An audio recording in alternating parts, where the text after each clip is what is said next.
Hello students, I am Rajesh Sarnagat. आज का जो हमारा टॉपिक है सेल डिवीजन, हम आज सेल डिवीजन के बारे में डिस्कस करेंगे। आज का थोड़ा बेसिक टॉपिक होने वाला है। हम पढ़ेंगे, एक्चुअली कंसेप्ट पढ़ने वाले सेल डिवीजन हमारे बॉडी में क्यों होना चाहिए, कौन सी प्रोसेस चलती है सेल डिवीजन होने के लिए, यह सारी बातों का हम आज डिस्कस करने वाले हैं। ओके, जब मैं आगे में आपको माइटोसिस मियोसिस को डिटेल में समझाऊंगा तो वो प्रोसेस समझने के लिए आज का जो लेक्चर है यह समझना बहुत ज्यादा आवश्यक है, इसीलिए इस टॉपिक को बहुत ध्यान से देखने का प्रयास कीजिए। ओके, तो चलो हम स्टार्ट करते हैं। What is cell division? Cell division क्या होता है? वन सेल से दो न्यू सेल्स का फॉर्मेशन होना, उसी प्रोसेस को हम सेल डिवीजन कहते हैं। ओके, सेल डिवीजन होने के लिए दो न्यू सेल बनने के लिए पेरेंट सेल की आवश्यकता होती है और उसी सेल को हम प्री एग्जिस्टिंग सेल भी कहते हैं। यदि प्री एग्जिस्टिंग सेल नहीं होंगी या तो फिर पेरेंट सेल नहीं होंगी तो सेल का डिवीजन होगा क्या? नहीं होगा, है ना। इसीलिए सेल डिवीजन होने के लिए किसकी आवश्यकता होती है? पेरेंट सेल की आवश्यकता होती है। ओके, तो सेल डिवीजन हमारे बॉडी में चलना क्यों आवश्यक है? हमारे बॉडी का वेट बढ़ते रहता है या फिर हम कह सकते हैं ह्यूमन बॉडी या फिर अदर लिविंग ऑर्गेनिज्म की ग्रोथ होती है। ओके, तो ग्रोथ होने के लिए किसकी आवश्यकता होती है? सेल डिवीजन की आवश्यकता होती है। और ग्रोथ होना क्यों आवश्यक है? यदि हमारे बॉडी में ग्रोथ नहीं होंगी या फिर अदर एनिमल्स में ग्रोथ नहीं होंगी तो वो प्रॉपर वे से फंक्शन नहीं कर पाएंगे। ओके, प्रॉपर वे से इसीलिए फंक्शन नहीं कर पाएंगे क्योंकि हमारे शरीर में, हमारे बॉडी में कुछ बायोकेमिकल रिएक्शन चलती है और उन्हीं बायोकेमिकल रिएक्शन की वजह से हम प्रॉपरली वर्क कर पाते हैं, हमें एनर्जी मिलती है। तो यह जो बायोकेमिकल रिएक्शन है कहाँ चलती है? सेल के इनसाइड चलती है, विद इन अ सेल चलती है।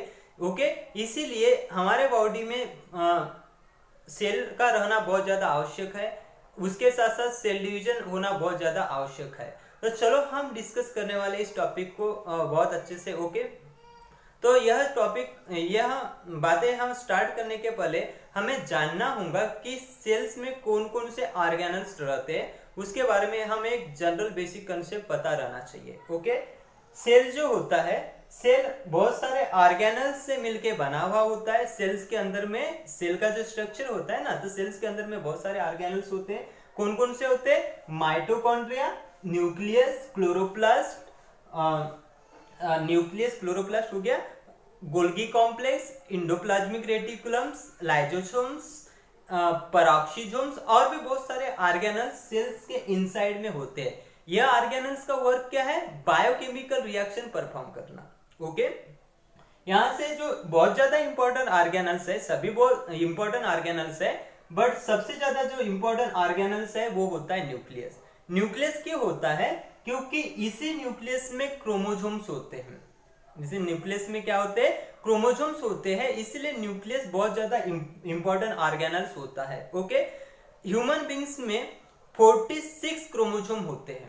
ह्यूमन बींग में 46 क्रोमोसोम होते हैं, बट क्रोमोसोम पेयर के फॉर्म में होते हैं, इसीलिए हम कह सकते हैं 23 pair of chromosome human being में होते हैं। Okay, 23 pair, pair means chromosome pair के फॉर्म में होते हैं। पेयर मीन्स दो क्रोमोसोम एक साथ रहते हैं, उसे हम पेयर कहते हैं, है ना। तो क्रोमोसोम पेयर के फॉर्म में 23 पेयर ऑफ क्रोमोसोम्स है। Okay, 23 into 2। ओके, आंसर कितना आएगा? 46। आंसर 46 आएगा। इसीलिए ह्यूमन बींग में 46 क्रोमोसोम होते हैं और पेयर कितने होते हैं? 23। एक पेयर में कितने क्रोमोसोम? 2 क्रोमोसोम। तो 23 पेयर्स में कितने क्रोमोसोम होंगे? 46 क्रोमोसोम होंगे। ओके, तो यहाँ हमारा कंसेप्ट क्लियर है। इसीलिए जो ह्यूमन बींग की जो सेल्स होती है उसे हम डिप्लॉइड सेल कहते हैं। डिप्लॉइड सेल क्यों कहते हैं? डिप्लॉइड सेल इसीलिए कहते हैं क्योंकि क्रोमोसोम पेयर के फॉर्म में होते हैं। क्रोमोसोम किसके फॉर्म में होते हैं? पेयर के फॉर्म में होते हैं, इसीलिए इन्हें हम 2n से डिनोटेट करते हैं या फिर डिप्लॉइड सेल कहते हैं। हमारे ह्यूमन बॉडी में कुछ सेल्स होती है वो हैप्लॉइड होती है। ओके, वो हैप्लॉइड होती है। What is haploid? Means n condition. N condition को हम हैप्लॉइड बोलेंगे। एन कंडीशन को हम क्या बोलेंगे? हैप्लॉइड। मींस इस कंडीशन में क्रोमोसोम ओनली 1 होता है। इस कंडीशन में क्रोमोसोम ओनली वन होता है, पेयर के फॉर्म में नहीं होता। ओके, इसलिए इस कंडीशन को हम हैप्लॉइड कंडीशन कहते हैं। यह बातें क्लियर हो चुकी है। अब हम थोड़ा क्रोमोसोम के स्ट्रक्चर के बारे में डिस्कस करेंगे, क्योंकि यह क्रोमोसोम का स्ट्रक्चर समझना बहुत ज्यादा आवश्यक है सेल डिवीजन पढ़ने के लिए। क्रोमोसोम कुछ आर्म से मिलकर बना हुआ है। सबसे पहले हम पढ़ेंगे कि क्रोमोसोम कैसे बना हुआ होता है। ओके, डीएनए, हम डीएनए के बारे में जानते हैं। डीएनए और कुछ हिस्टोन प्रोटीन होते हैं, डीएनए एंड कुछ हिस्टोन प्रोटीन होते हैं। हिस्टोन प्रोटीन एंड डीएनए का कंडेंसेशन होता है, और कंडेंसेशन होने के बाद में एक स्ट्रक्चर का, न्यू स्ट्रक्चर का फॉर्मेशन होता है, उसी को हम क्रोमोसोम कहते हैं, उसी को हम क्रोमोसोम कहते हैं। तो हम थोड़ा जानेंगे कि क्रोमोसोम का स्ट्रक्चर क्या है। ओके, आपको क्रोमोसोम में दो आर्म दिखाई देते हैं। ओके, उस आर्म को हम क्रोमैटिड कहते हैं। क्रोमोसोम में जो आपको आर्म दिखाई देते हैं वो आर्म को हम क्रोमैटिड कहते हैं। ओके, जो आर्म आपको देखना है, थोड़ा गौर करना है, यहाँ आपको दो आर्म दिखाई दे रहे हैं, है ना, इसीलिए हम यह दो आर्मों को सिस्टर क्रोमैटिड बोलेंगे। क्या बोलेंगे? सिस्टर क्रोमैटिड बोलेंगे। ओके, यदि मैं इसका कंपैरिजन दूसरे क्रोमोसोम के क्रोमैटिड के साथ में करूं, इसका कंपैरिजन मैं दूसरे क्रोमोसोम के क्रोमैटिड के साथ में करूं, तो इस कंडीशन में हम इसे नॉन सिस्टर क्रोमैटिड कहेंगे। इस कंडीशन में इस क्रोमैटिड एंड इस क्रोमैटिड को हम क्या बोलेंगे? नॉन सिस्टर क्रोमैटिड बोलेंगे। ओके, जब मैं दूसरे क्रोमोसोम के साथ में इसका क्या करता हूं? कंपेयर करता हूं। ठीक है, क्रोमोसोम के सेंटर्स में आपको एक प्रोटीनियस पार्ट मिलेगा, जो प्रोटीन से मिलकर बना हुआ होता है, उसे हम सेंट्रोमियर कहते हैं, उसे हम सेंट्रोमियर कहते थे। जनरल स्ट्रक्चर हो गया क्रोमोसोम का। अब हम आगे डिस्कस करने वाले हैं सेल डिविजन्स के दो टाइप होते हैं। सेल डिवीजन के दो टाइप होते हैं, first mitosis, second meiosis. Means cell का जो डिवीजन होता है वो दो प्रोसेस से सेल का डिवीजन होता है, first mitosis process and second meiosis process. तो हम जानेंगे माइटोसिस प्रोसेस क्या होती है एंड मियोसिस प्रोसेस क्या होती है। Okay, mitosis meiosis process cell division का टाइप है, मींस यहां सेल का डिवीजन होने वाला है। अब हम डिफरेंस जानेंगे माइटोसिस एंड मियोसिस में। माइटोसिस प्रोसेस में क्या होता है? वन सेल से टू न्यू सेल्स का फॉर्मेशन होता है। ओके, वन सेल से टू न्यू सेल्स का फॉर्मेशन होता है। बट मियोसिस प्रोसेस में वन सेल से फोर न्यू सेल्स का फॉर्मेशन होता है। पहला डिफरेंस समझ में आ गया? यदि माइटोसिस प्रोसेस चलेंगी तो एक सेल से दो सेल बनेंगे, यदि मियोसिस प्रोसेस चलेंगी तो वन सेल से फोर न्यू सेल्स का फॉर्मेशन होगा। टू सेल्स नहीं बनेंगे, कितने सेल्स बनेंगे? फोर न्यू सेल्स बनेंगे। ओके, इसका सेकंड हम इसका डिफरेंस पढ़ेंगे माइटोसिस एंड मियोसिस का। यहां equal distribution of chromosome, mitosis process में इक्वल डिस्ट्रीब्यूशन ऑफ क्रोमोसोम होता है। इक्वल डिस्ट्रीब्यूशन क्रोमोसोम मींस यदि यहां क्रोमोसोम्स के नंबर 2n है, 2n मींस 46 क्रोमोसोम है, तो जो डॉटर सेल्स में भी 46 क्रोमोसोम और इस सेकंड डॉटर सेल्स में भी 46 क्रोमोसोम रहने वाले हैं। यह समझ में आ गया? पेरेंट सेल में 46 क्रोमोसोम है, तो जो उनकी डॉटर सेल्स है, न्यू सेल्स जो बनी हुई है, वहां भी 46 क्रोमोसोम रहेंगे और सेकंड सेल्स में भी 46 क्रोमोसोम रहेंगे। इसीलिए हम बोलते हैं equal distribution of chromosome. Okay, इसीलिए यहां दिया भी गया है पेरेंट सेल में 2n कंडीशन है, उसके साथ साथ डॉटर सेल्स में भी 2n कंडीशन है, और इस डॉटर सेल्स में भी क्या है? 2n condition. लेकिन यही बात हम मियोसिस प्रोसेस की करते हैं। तो मियोसिस प्रोसेस में रिड्यूस ऑफ क्रोमोसोम, क्रोमोसोम का रिड्यूस होता है। रिड्यूस ऑफ क्रोमोसोम मींस यदि पेरेंट सेल में 2n कंडीशन है, 2n कंडीशन मींस 46 क्रोमोसोम है, बट डॉटर सेल्स में 46 क्रोमोसोम नहीं होते, वहां होते हैं 23 क्रोमोसोम। मींस यहां क्रोमोसोम का रिडक्शन हुआ है ना, क्योंकि देखिए पेरेंट सेल में 2n कंडीशन है एंड डॉटर सेल में क्या है? n कंडीशन है। डॉटर सेल में n कंडीशन है, n कंडीशन यानी हैप्लॉइड कंडीशन है। ओके, तो ये आपको ये सेकंड जो ये है इसका डिफरेंस अच्छे से समझ में आ चुका होगा। माइटोसिस में 2n कंडीशन पेरेंट सेल्स की होती है एंड डॉटर सेल की भी 2n कंडीशन होती है। मियोसिस में पेरेंट सेल्स की 2n कंडीशन होती है, बट डॉटर सेल्स में n नंबर ऑफ क्रोमोसोम्स आते हैं। ओके, ये बात। माइटोसिस प्रोसेस सोमैटिक बॉडी में चलती है एंड मियोसिस प्रोसेस जो होती है वो जर्म सेल्स में चलती है। Okay, what is somatic body and what is germ cell, हमारे माइंड में क्वेश्चन अराइज होता है। तो सबसे पहले हम जानेंगे कि जर्म सेल्स कहां होती है।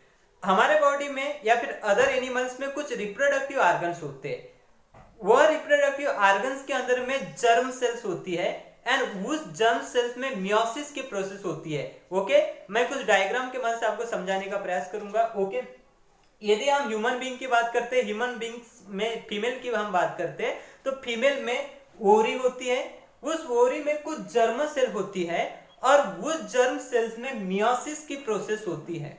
ओके, उस जर्म सेल में मियोसिस की प्रोसेस होती है और लास्टली गैमेट का फॉर्मेशन होता है, उसे ही हम एग कहते हैं। ओके, यदि हम मेल की बात करते, मेल में टेस्टिस होता है, टेस्टिस में जर्म सेल्स होते हैं और वो जर्म सेल्स में मियोसिस की प्रोसेस होती है एंड स्पर्म सेल का फॉर्मेशन होता है। ओके, तो आपको आइडिया क्लियर हो चुकी है कि जर्म सेल्स कहां होता है। जर्म सेल, टेस्टिस, उसके साथ साथ ओवरी में जर्म सेल्स होती है। ओके, अब जर्म सेल्स को छोड़ के ह्यूमन बॉडी में या फिर अदर एनिमल्स में जितने भी पार्ट्स हैं या फिर जितनी भी बॉडी है, बची हुई बॉडी है, उसे ही हम सोमैटिक बॉडी कहते हैं, उसे ही हम सोमैटिक बॉडी कहते हैं। ओके, जर्म सेल्स को छोड़ के जितनी भी बॉडी होती है हमारे ह्यूमन बींग्स में या फिर अदर एनिमल्स में, उस बॉडी को ही हम सोमैटिक बॉडी बोलेंगे। ओके, जैसे फॉर एग्जांपल आई ऑर्गन्स है, नोज है, हैंड्स है, लेग है, यह सब किस में आ जाएंगे, सोमैटिक बॉडी में आ जाएंगे। कुछ रिप्रोडक्टिव पार्ट्स है वो भी सोमैटिक बॉडी में आ जाएंगे, सिर्फ किससे छोड़ के, जर्म सेल्स को छोड़ के। ओके, तो यहाँ आपको आइडिया क्लियर हो चुकी है कि जर्म सेल्स में मियोसिस प्रोसेस चलती है एंड माइटोसिस जो प्रोसेस होती है वो कहां चलती है, माइटोसिस प्रोसेस सोमैटिक बॉडी में चलती है। ओके, अब मैं सेकंड आपको यह डिफरेंस बताऊंगा कि मियोसिस प्रोसेस चलना क्यों आवश्यक है। ओके, यदि मियोसिस प्रोसेस नहीं चलेंगी तो स्पर्म एंड एग सेल का बनना इम्पॉसिबल है। यदि स्पर्म एंड एग सेल नहीं बनेंगी तो फर्टिलाइजेशन की प्रोसेस नहीं होगी, यदि फर्टिलाइजेशन की प्रोसेस नहीं होगी तो न्यू बेबी का फॉर्मेशन होना इम्पॉसिबल है, न्यू या फिर हम बोल सकते हैं न्यू बेबी का फॉर्मेशन नहीं हो सकता, इसीलिए मियोसिस प्रोसेस चलना आवश्यक होता है। ओके, यदि यहाँ माइटोसिस प्रोसेस चली तो सर, माइटोसिस प्रोसेस चल के यदि स्पर्म एंड एग सेल का फॉर्मेशन हुआ तो फिर भी क्या होने वाला है, फिर भी फर्टिलाइजेशन की प्रोसेस नहीं होने वाली है, या फिर कुछ कारण फर्टिलाइजेशन की प्रोसेस हो भी गई तो वो जो फर्टिलाइजेशन की प्रोसेस फेल होने वाली है। ओके, मींस यहाँ माइटोसिस प्रोसेस क्यों नहीं होना चाहिए, क्योंकि माइटोसिस प्रोसेस में 2n नंबर ऑफ सेल्स का मींस क्रोमोसोम के नंबर क्या होते हैं, 2n होते हैं एंड मियोसिस में n नंबर होता है। ओके, यदि हम माइटोसिस प्रोसेस चली और मान के चलो स्पर्म बन गया माइटोसिस प्रोसेस से, तो उसका नंबर क्या हो जाएगा, 2n हो जाएगा,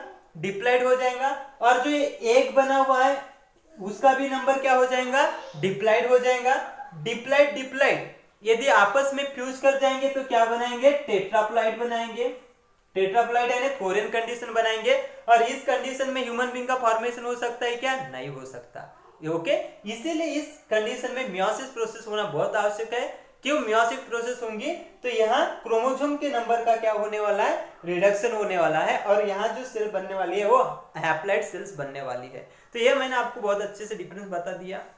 यहाँ एक और भी मैं आपको बता देना चाहूंगा। ओके, यदि हम बात करते प्लांट्स की, तो प्लांट्स में भी मियोसिस की प्रोसेस होती है। प्लांट्स में मियोसिस की प्रोसेस कहाँ होंगी, जिसे हम मेल पार्ट बोलते हैं, किसे कहते हैं, एंड्रोसियम को मेल पार्ट बोलते हैं। एंड्रोसियम में एंथर होता है, एंथर में भी कुछ जर्म सेल्स होती है, तो वहां मियोसिस की प्रोसेस होंगी। उसके साथ साथ फ्लावर में फीमेल पार्ट होता है, जिसे हम रिप्रोडक्टिव पार्ट भी बोल सकते हैं। उस फीमेल पार्ट में ओवरी होती है, ओवरी के अंदर में ओवुल होते हैं, और इस ओवुल के अंदर में जर्म सेल्स होते हैं, और वो जर्म सेल्स किसका फॉर्मेशन करेंगे, एग का फॉर्मेशन करेंगे। ओके, तो इस वजह से प्लांट्स में भी मियोसिस की प्रोसेस होती है। तो आज के लिए यह लेक्चर सफिशिएंट है। तो आपको आगे में हम प्रोसेस पढ़ने वाले हैं माइटोसिस एंड मियोसिस, वो प्रोसेस समझने के लिए आज का जो बेसिक टॉपिक है जो आपके बुक में भी दिया गया है, यह टॉपिक समझना बहुत बहुत बहुत ज्यादा आवश्यक है। यदि यह नहीं समझेंगे तो आगे की जो प्रोसेस है आपको समझने में बहुत ज्यादा मुश्किल जा सकती है। इसीलिए आज का जो टॉपिक है बहुत ध्यान से देखने की कोशिश कीजिए। Thank you very much.